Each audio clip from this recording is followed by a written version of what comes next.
glorious Sunday morning in Perth, and with the temperatures in the high 30s, thousands of people are headed for the beaches and surf. Up at Scarborough Beach, they're about to see history made. At this moment, two blokes from the east, adventurer Hans Tholstrup and racing driver Larry Perkins, are preparing to set out on a journey that will make them the first men to cross a continent in a vehicle powered only by sunlight. In a few minutes from now, they'll set off on the long drive from Perth to Sydney, 4,000 kilometres on sun power alone. And to prove they've been here, they're taking a flask full of Scarborough Beach water to pour into Sydney Harbour. Right now, they're about to be sent on their way by the West Australian Premier, Mr. Ray O'Connor. In the first time ever that a solar-powered vehicle will endeavour to cross a continent. The vehicle you see was thought out originally by Hans Tholstrup. It was designed by Larry Perkins and sponsored by BP. It's going from here to Sydney. It'll average about 25 kilometres an hour and has a top speed of about 65 kilometres an hour. And Larry, I'd like to hand you this bottle of water, not for drinking on the way. Every best wish from us all.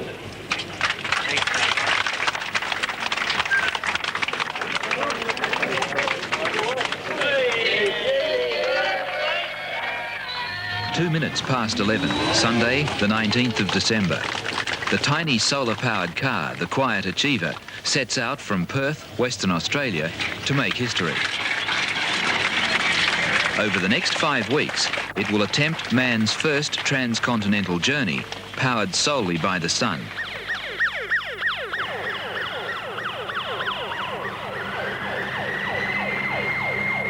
At the end of the road, Sydney, 4,084 kilometres to the east, where its flask of Indian Ocean water will be poured into the Pacific, a symbolic joining of two oceans by solar power. While the skeptics are saying it can't be done, the solar car, with its entourage of police and caravans, heads for the open road, and there's a feeling of business-like determination right from the start.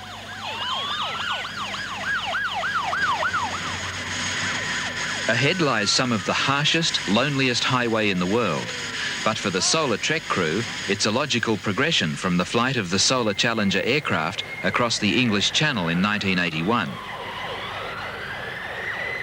To most people, solar energy is still in the developmental stage, and practical applications like transport are still a long way in the future. But for adventurer Hans Tholstrup, the future is already here. He means to show the world that energy directly from the sun can have a serious, practical purpose.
The Perkins boys, Larry and Gary, have built racing cars before, but never one like this. This one's job is not to break a record, but to set one that will make the world look at them the way it looked at the Wright brothers 80 years ago. Their task was to design and build a car strong enough to withstand 4,000 kilometres of some of the hottest, roughest country on Earth, yet light enough to be driven by sunlight acting on its roof of solar cells.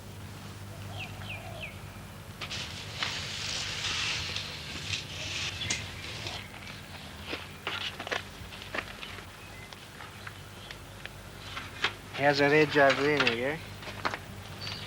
We're right on flush here. In direct sunlight, the silicon cells generate a small voltage, and when connected together, they give 24 volts, which is carried by wires directly to the drive motor. Yeah, well, it certainly looks like an aircraft carrier, doesn't it?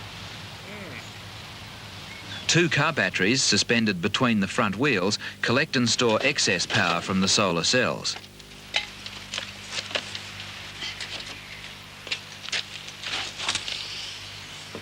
With its rigid frame, bicycle wheels and racing car seat, the Quiet Achiever doesn't boast limousine-style comfort, but with few moving parts, there's very little to go wrong. We don't have many parts in it. That's one of the good things about the practical design. We've got, here's our, what would commonly be called a throttle. It's a 2-position switch, or 3-position off, and then we've got 12 volts, and then we've got 24 volts.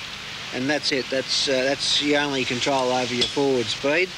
We've got this little speedo here that gives us our average speed and all that. That's just a bit of jazz, really. It's not necessary. That's our steering wheel, which most of our steering will probably be done with our feet. But if we want to rest our feet or whatever, we can take over with our hands, so that's no big deal. We've got our brakes here, which in the end is going to be 4-wheel discs. Pretty big discs, though. And we change the speed of the vehicle by our 4-speed chain transmission here.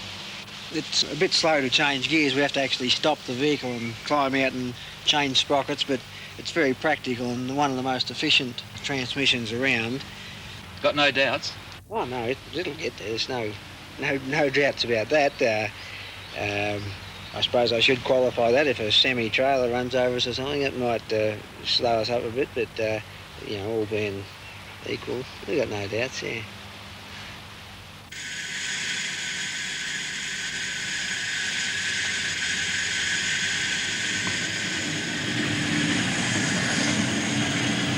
On the Great Eastern Highway, the solar car quickly leaves the city behind. The road ahead traverses some of the toughest, loneliest country in the world. This journey will be a test not only of the practicality of solar technology, but also the endurance of those who would make it work. The first feeling of a challenge is the steep hill climbing out of Perth, and a lot of people are saying we won't make it up. And anyway, we've literally scolded up the hill to the amazement of our police escort and let's say even myself, and that was supposed to have been a real challenge, but our minimum speed there was 14 or 15 kilometres an hour, and it's given me naturally a great feeling of satisfaction that that first obstacle was in effect no obstacle. It's pretty hot in here today, Hans. What's the temperature? 43 degrees. The first test of how good the machine is in terms of stability is about to happen, because we're going to meet a semi-trailer head-on and he's doing over his 100 kilometres an hour. That last truck that passed you, was that bothering you? No, he wasn't bothering me at all. No, if that's as bad as we're going to get, we've got no problems.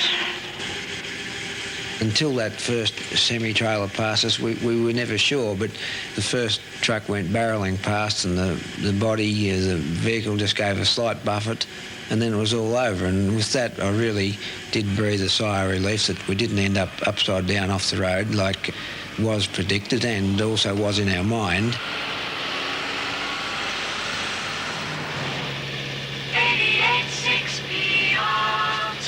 Weather watch. Well, our beautiful afternoon of sunshine has taken a turn for the worse. Out there to the east, the storm clouds are threatening, and the Bureau says there'll be some patchy rain and thunderstorms for the remainder of this afternoon and this evening. There'll be occasional squalls too, with wind gusts up to 60 kilometres an hour. After just 3 hours on the road, the Quiet Achiever gets a taste of things to come on the long journey ahead. As the trek pushes on, the elements will challenge them nearly every day. With the sun almost completely obscured, it's obvious that the first day of this remarkable journey is nearly over. It was a very annoying thing to see weather like that come up, but the power was still going in. Larry was driving at the time, and he was still getting a certain amount of power. As everything was always up to the driver, he decided obviously to continue. Then the wind came up so strong that we just simply had to make a stop. So we just went and found a suitable spot to camp and drove up to that and made camp. Well, right through Perth, up the highway, and the thunderstorm was about there. So that was day one, and only 110k. A lot of days to the other end, isn't it? It doesn't look far on the map, but it'll do. For the man who devised the solar trek, this is another milestone in a unique career. Danish-born Hans Tholstrup came to Australia in the mid-60s and soon became the first man to circumnavigate the continent alone in an open powerboat. Since then, he's flown, walked, driven and floated through some of the most desolate parts of the world, proving he could do what most people thought could not be done. Today, his reputation is on the line once again.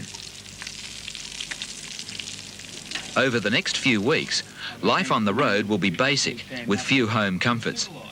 For Larry Perkins, that's no problem. He and his brother Gary grew up on a farm in the west of Victoria. To them, the solar trek is a chance to escape from civilization for a few weeks. But for the rest of the crew, it's a once-in-a-lifetime adventure. Yeah, that's the way it grows on the cow. Well, you know, you want to cremate it. That's the way it's supposed to be done. Yeah, well, I just want meat warmed up. Yeah, you Vikings are all the same. You have this red blood stuff, like you've been treating the pommels for years. Good Australian meat should not be cremated. It should be eaten and enjoyed. You mean kangaroo?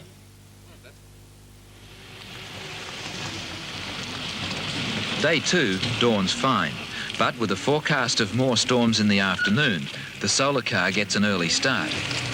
The plan is to get as far as possible in case bad weather intervenes.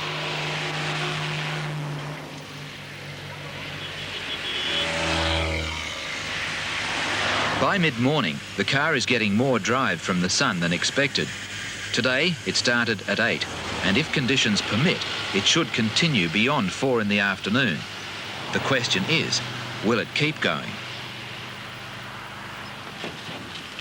Larry, give us a tyre and a tube just in case. That's the second one this morning, is it? Well, no, we're fin elected. It's the first time. But it's obviously the whole... Hey, wait a minute. Larry, that's an old puncture. Oh, it's leaking there. Well, the Band-Aid come off it, did it? Yeah. How's it going this morning? What are you averaging? Same as yesterday? I don't know, I haven't even looked. It's a bit better. It's 24k we're averaging. 24? Yeah. Are you in the same gear? No, we changed gears this morning. Like to go that extra. But the funniest part, really, it is amazing. Every time I go under the trees... Yeah, it slows down. It slows down and the amp meter just goes down a fraction. But you really feel it. At first I thought, oh, you know, there's a wire loose or we had a problem. But it was just the big trees. Having any trouble with the traffic? No, traffic's great. In fact, it's just as well one wears sunglasses because you get emotional. You get all these people rushing out to the road and waving and so forth. And to bring a smile like that to people is just too much. Many people still don't believe such a feat is possible, but hundreds come to the roadside to watch the tiny vehicle pass. Most of them are surprised at its speed. On the second day, it's making even better time, travelling well into the afternoon. We'll park again. The last hour of today we'll have the battery fully charged tonight. Yeah, how long have you been running on a minus? Oh, we've probably still got a good half hour left. Oh, well, if it's only a matter of a half an hour, we'll park it and get the rest of that sun into the battery. Yeah. What's the temperature in there now? 39? 39. I think the gauge is wrong. Nah, that gauge, I checked it yesterday. It was 45 a lot of the time. Day 2 ends 2 hours later than planned, at 6:30, 50 kilometres past their expected stopping point. Well, it's much better than we thought, actually. We anticipated only going from about 10 o'clock till 4 o'clock, but it's much more efficient than we had allowed for, actually, so it's much better, yes. What will you be aiming at now, Hans? How many a day? Well, if we can keep this up, we'll just keep going. This must be the first time that a solar-powered thing has been underestimated, which is nice. Everybody else puts in great big solar-powered things and they don't get the power out of it, and we're getting more than we expected. So, do you want to revise your estimate for Sydney? Well, we'd certainly be in Sydney at the moment. It looks like a few days before, but then again, things can happen with the car. It's going so fast. After 2 days, the solar car is nearly 350 kilometres from Perth, with no problems apart from a couple of punctures and some broken spokes. So far, it looks easy. Today, the solar trek leaves inside country and crosses the first of many cattle grids that mark the outback. From here on, people are fewer and distances greater. This is the first grid you've had to cross. How's he going to go across this? Have you got a special way of handling this? Well, the problem is if the wheels fall down too far, and then you've got to sort of really jerk and you get too much twisting in the chassis. Okay.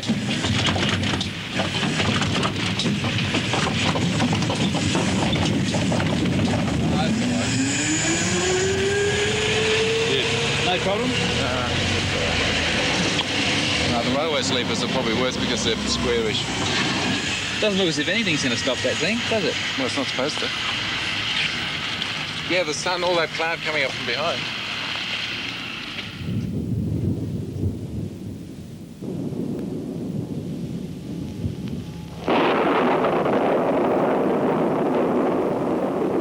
So far, the weather each afternoon has seriously cut down the intensity of sunlight.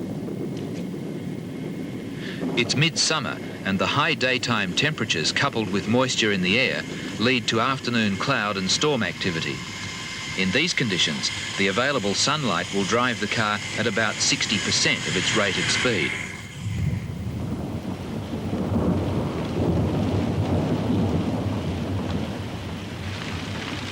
Once again, the risk of damage by hail or strong winds forces an unscheduled stop.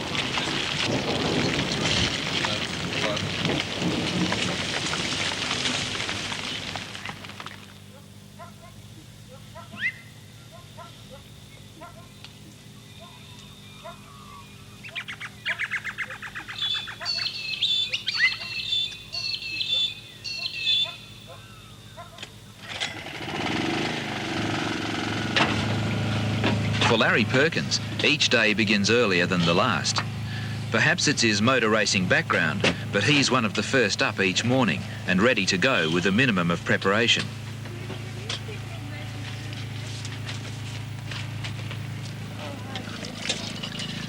The rest of the crew are adjusting to life on the road, although the early mornings are taking their toll. On the front, is it? Or you do look bright and early. Oh, it is very early.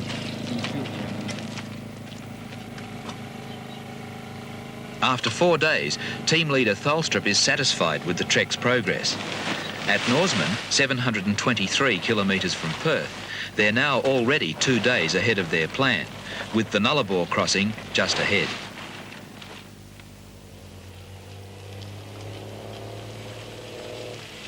Thursday, December 23rd, begins before 8 a.m.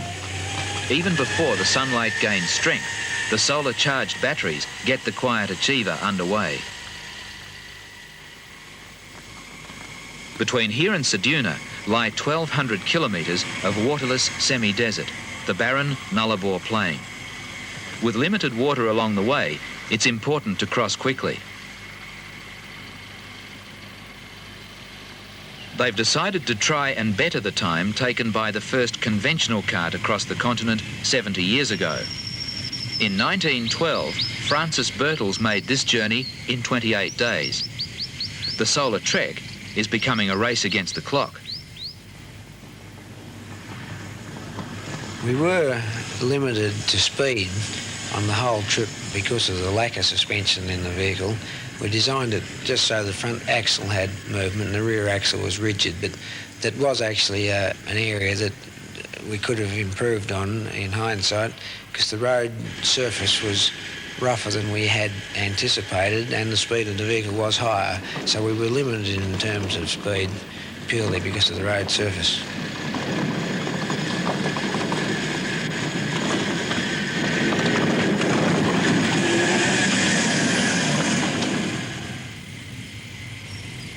Despite the roughness, the quiet achiever has lost little time with punctures and broken spokes. But when you're in a hurry, any delay is frustrating, especially when there's a race to be won. Okay, Gee, it's rough in there. Yeah. Rough is too rough. I help that bloke. I help... No, don't put them up. Just... Not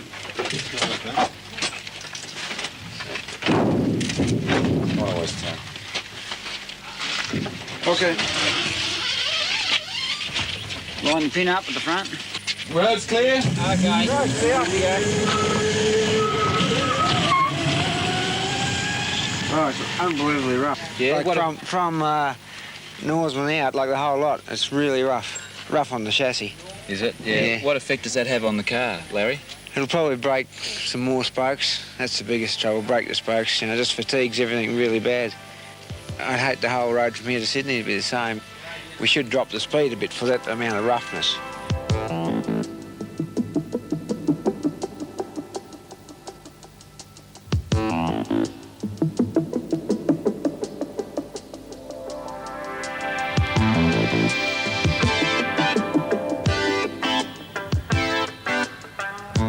Tonight, they'll camp on the Nullarbor at a wayside stop called Cocklebiddy, which boasts a motel and a gas station. With some daylight left, the crew makes a routine check for cracks and broken spokes. We right? At the end of the day, we always went around the car to find out if and what had given way. Mostly there was very little wrong with the car. The chassis never cracked or gave any fatigue problems, which we sort of had half anticipated. But the spokes sometimes were broken on the drive wheel. None of these have come loose. It looks like they didn't need any Loctite, only broken one spoke. We'll be able to put them together without Loctite.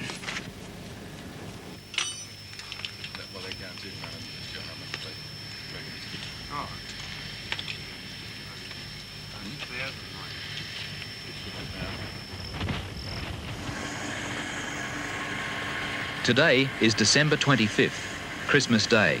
For the Solar Trek, it's business as usual, a normal day, riding the sun as far as possible. But out here on the air highway, there's plenty of activity. Word has spread that something's going on, and Christmas travellers are on the lookout. Good morning, everyone. Merry Christmas. Merry Christmas. I can't believe this.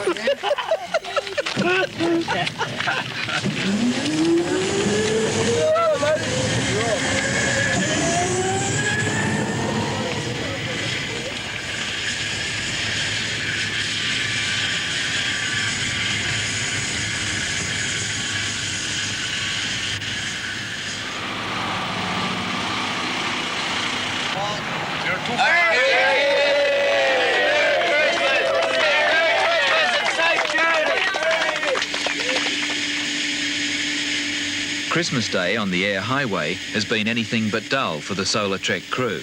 And as night falls, the Nullarbor sunset provides a memorable setting for Christmas dinner.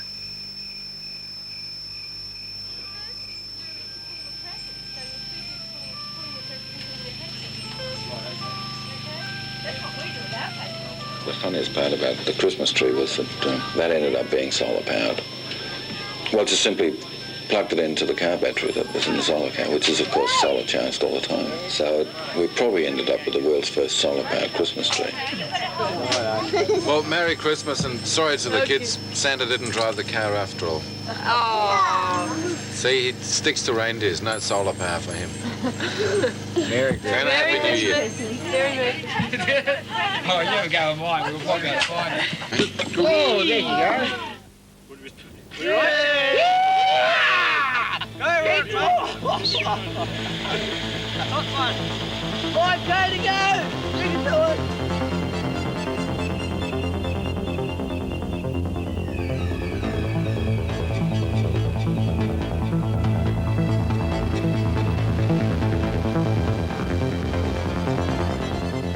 On the 8th day, the Solar Trek has covered 1,400 kilometres and is 5 days better than expected.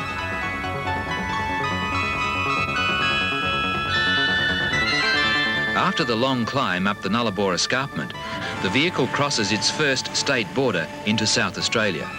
From here, it will parallel the world's longest line of unbroken coastal cliffs on the southern edge of the continent.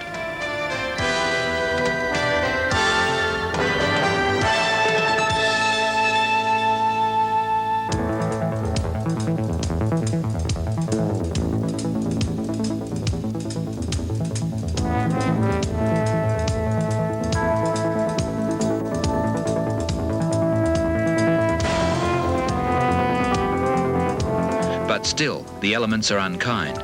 The trek has not seen one full day of clear sunshine.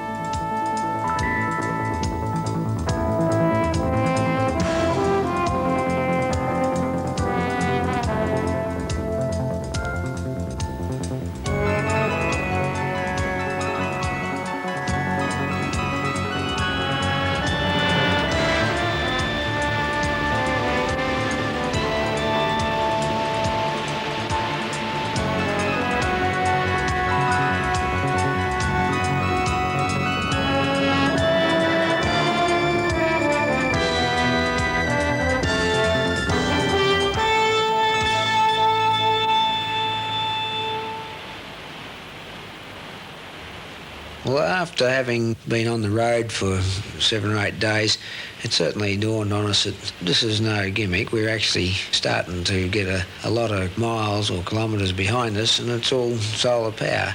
There's no other means of power, and that certainly has opened the mind up to what must lie ahead.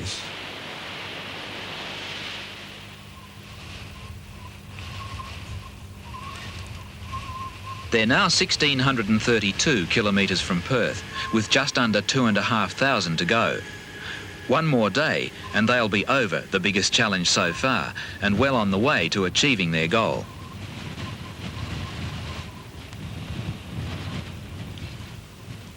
The Nullarbor in itself was actually sort of seen as a single challenge alone because it's an enormous distance.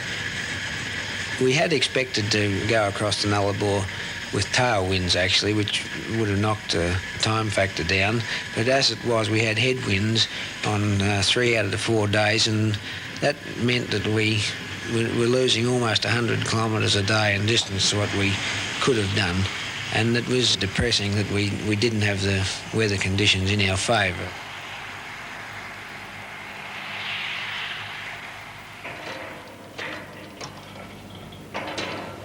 At Penong in South Australia, the desert is left behind as a forest of windmills signals fresh underground water. Out here, people rely on the power of the wind to provide their drinking water from the artesian basin.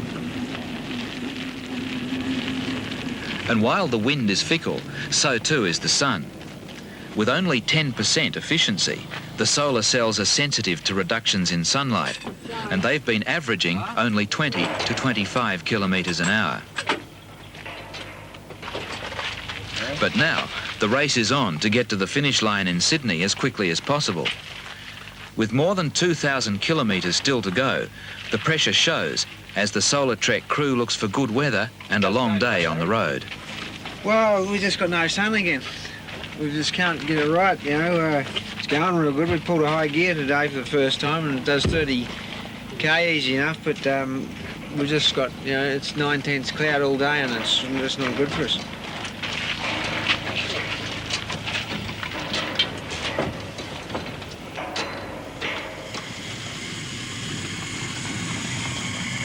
After 12 days, the Quiet Achiever has reached the heart of South Australian grazing country, now more than halfway to its goal.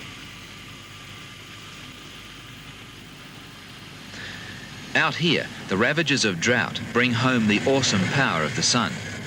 So powerful that in 1 hour on a clear day, sufficient energy could reach the Australian landmass to supply the world's energy needs for a whole year.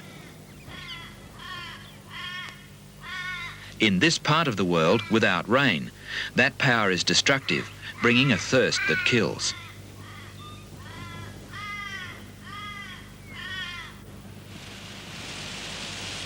Near Broken Hill, the drought affects the Solar Trek too, and today is not the day they'll notch up their longest run. As the wind strengthens, it will soon force them to take shelter.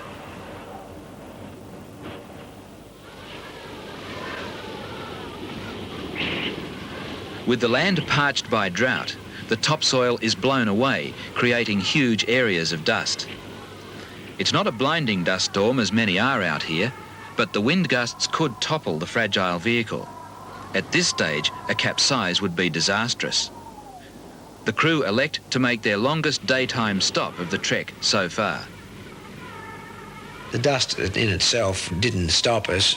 Certainly it did knock the sunlight down a lot, but we still had 50% power, which meant we still could have been going. But naturally accompanied with that was high winds, and they were from the very quarter that the vehicle didn't like. That was a rear quarter, and the winds were sort of exceeding 60k, and we actually had to stop because of the wind and the dust and sit it out for about 6 hours, and that again retarded our progress a lot. Yeah, it's still far too windy. Yeah, still gusting 30. Yeah, it would be a bit unsafe probably to run at that. Yeah, it's too high. Yeah, it hasn't dropped off at all, has it? The locals reckon it'll probably go on all day. Might have to hang around till tomorrow.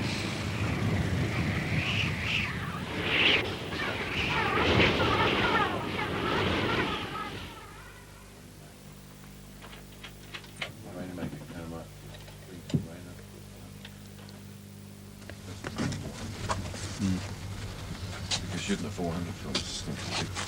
You know, I mean, with this, you could shoot this film, but... Are we ready to go? Yes. You got tyres? Yes.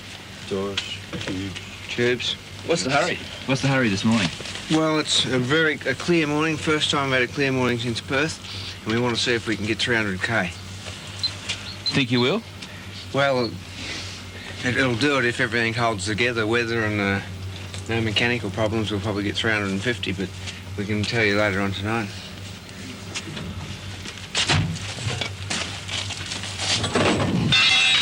Will it do better than that, Hans? Will it do better than 300, do you think?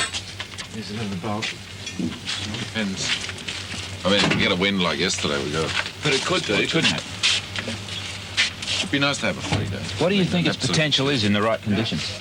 In the right condition with a good road, I think Larry's right, it'll get 350 in.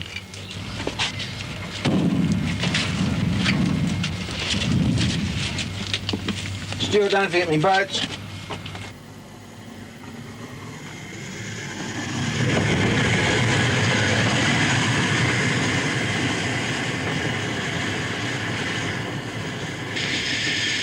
Well, the problems with travelling in the morning is that we really don't have direct sunlight till about 9 o'clock because the angle of the sun's too light. We have started this morning at about 6 o'clock, which was just as the sun rose, and we did the first hour on stored energy from stopping early last night. But right now is when the amp meter is on equilibrium, and the sun is just starting to take over, and from now on we're getting extra charge into our battery actually. There's no other problems with travelling in the morning apart from it's a little bit cold in here. Because today is the day we're going for a record, we'll try and only have one driver change. So I'll try and stay in here till about 1 o'clock, and then Hans can take over, and that means we'll both have done about 6 or 7 hours each.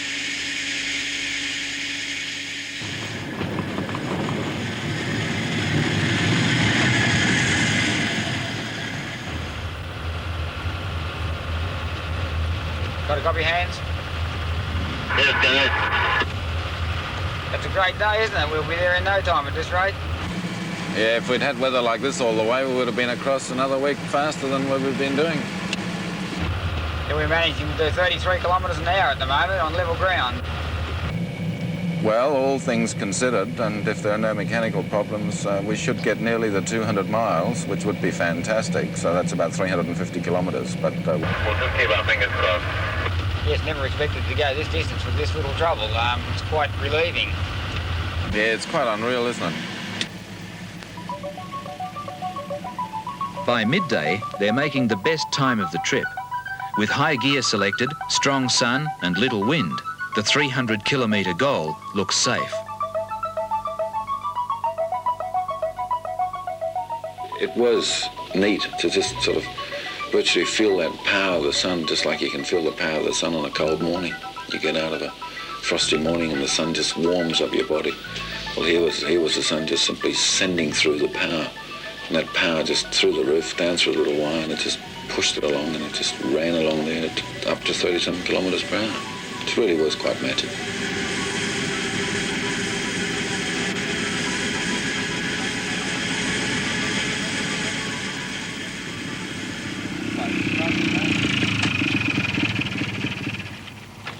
Today, they've achieved their goal, better than 300 kilometres at an average speed of around 30 kilometres an hour, the best day so far. And as they get closer to Sydney, the word is spreading that a world first is about to happen. The locals take more than a passing interest. Thanks, Joyce. After doing 300 plus kilometres in one day, when we experienced some very nice road surface where we could put the car in top gear, to me shows that you could achieve 500 kilometres in one day by having a better transmission and a better suspension.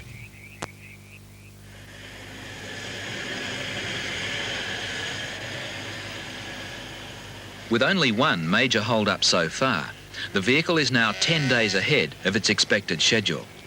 After only 18 days on the road, it approaches Bathurst on the western side of the Blue Mountains, a place with special significance for Larry Perkins, racing driver. At the famous Mount Panorama racing circuit, the fatigue and pressure is forgotten as Larry takes the opportunity to revisit the scene of his most recent triumph. The chance to do a lap in the Quiet Achiever is something of a contrast with his winning drive in last year's Bathurst 1000. On that occasion, his car was 10 times faster, but today's race against the clock is a chance to set a world record time for solar cars. Now in the Commodore, last year at this point in time, I changed into top gear at about 130 mile an hour and lifted off the throttles to avoid wheel spin over the hill. But I'm quite sure I'm not going to do this today. I'm on 50 amps now. That's getting up to my maximum continuous. I've just felt the motor and the switches, and they're all on maximum temperature. I can count the turns of the wheels. I can hear the chain going like a chaff cutter. I don't know what the gradient is, but from here it looks really steep. But we're going to make it now because we're over the worst bit of the hill.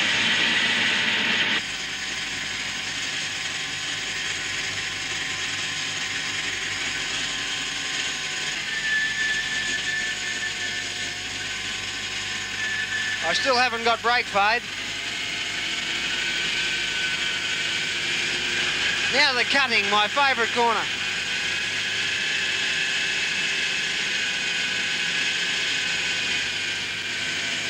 I would say we reached the maximum speed then of probably 45 kilometres, maybe less.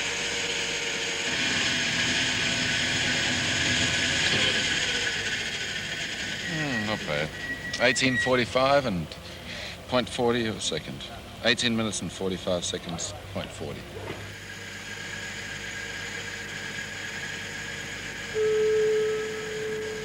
Eastern summertime is 7:25.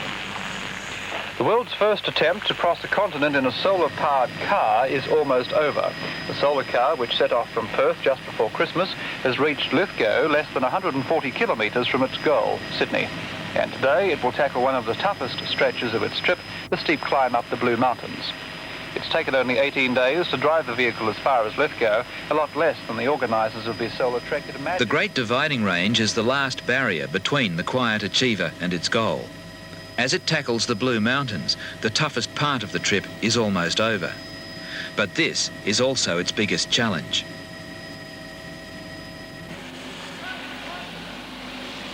The biggest test in the whole trip is obviously Victoria Pass because of its very steep gradient. and we had the whole media world watching us, and it had to succeed.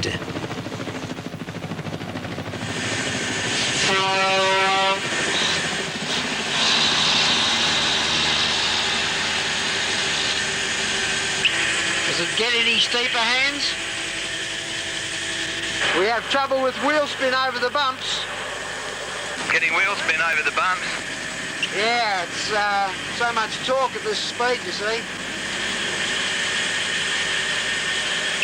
It's approaching maximum.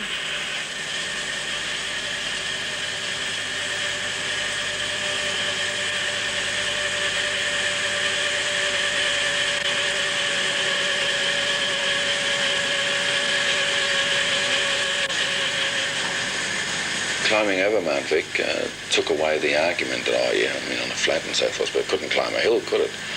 Mount Vic, of course, is the steepest and longest hill in Australia, so it just, again, knocked the knockers. So Mount Vic was a very important part of the whole trip. As I said initially, I don't care if it takes 2 days to get over that hill. That's fine with me, as long as we get over it. But of course, as it turned out, I think it took 14 minutes. It just went so well, it was unbelievable. We went up to 50 indicated plus 20 from the sun, so we're up to 70 amps, which is top limit.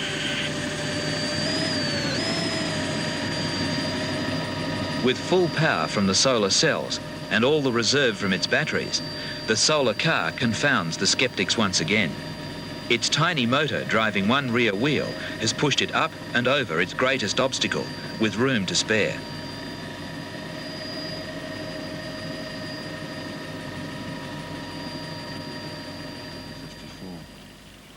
Yeah, actually, we could have made Sydney today, you know. Oh, there's no, yeah. So tomorrow morning we just run straight into Sydney? 77k, and we've got all day to do it. And that's 77k. Okay. On the 20 day. Day 20, make it a nice big 20. And a final big full stop. Today, the solar trek comes home. There's still the city traffic to negotiate, but they'll be on time for the big welcome they're expecting at the Opera House from the people of Sydney.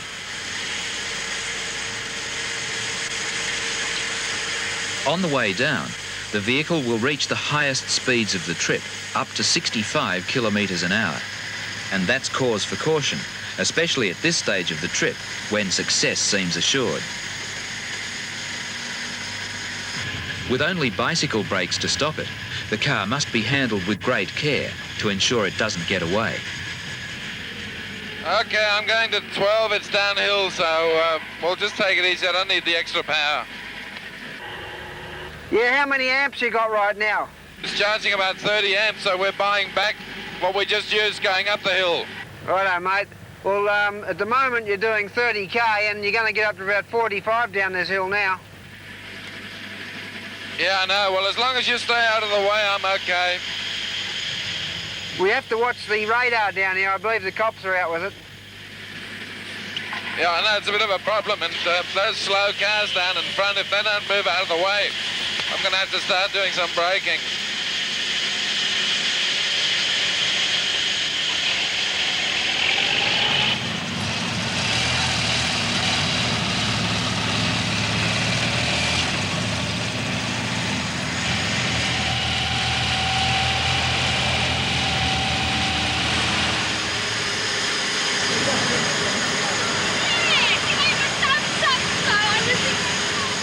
In just 20 days, the Quiet Achiever has travelled 4,084 kilometres from Perth to Sydney and into a place in history. Its energy source?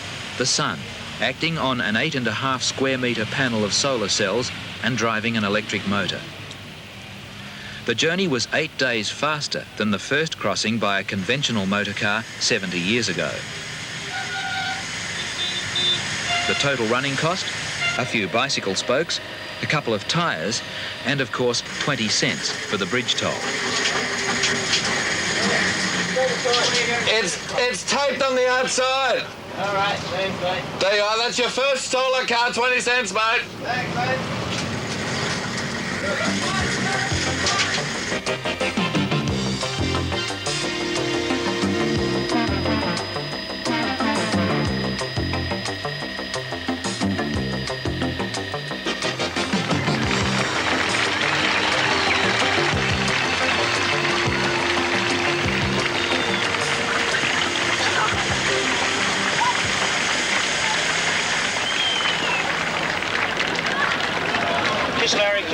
Okay.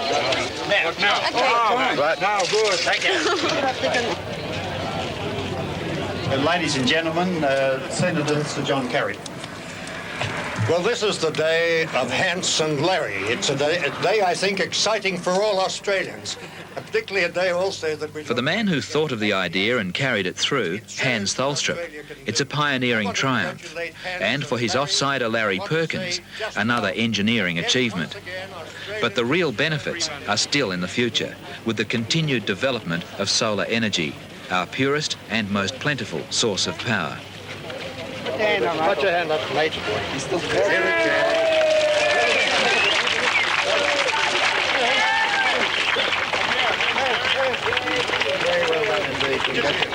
But from there, where will you maybe take it to the States and challenge the States in a race across the United States or something like that? We'd like to do that. We'd like to have, instead of the America's Cup, we can have the solar-powered challenge from LA to New York. Designed this purely to go from Perth to Sydney, and we gave the authorities, we said we'd be on the road for about 5 weeks, and so that was our sort of framework for design. But having now tested, you can proven to be done with a specialised vehicle. But is the solar-powered electric car a reality now? Well, I think it is a reality for limited transport. Let's say going to and from work. Well, I was very happy just to have no trouble at all like this. It all worked the way we designed. I was very pleased. There was more power than we knew what to do with virtually. It immediately meant that the car should have had suspension and been geared for much higher speed. The number of people that were out to watch the vehicle was amazing. It was just exceeded all my expectations. That was the greatest, was to have done something which gave people a certain amount of excitement. So the grey, dreary day was brightened up by this little solar car. We always knew we would make it. The unknown thing was how long it was going to take. You know, I was quite resigned to the fact that if the speed of the vehicle or the power wasn't there, we would still make it, but it would just take 6 months.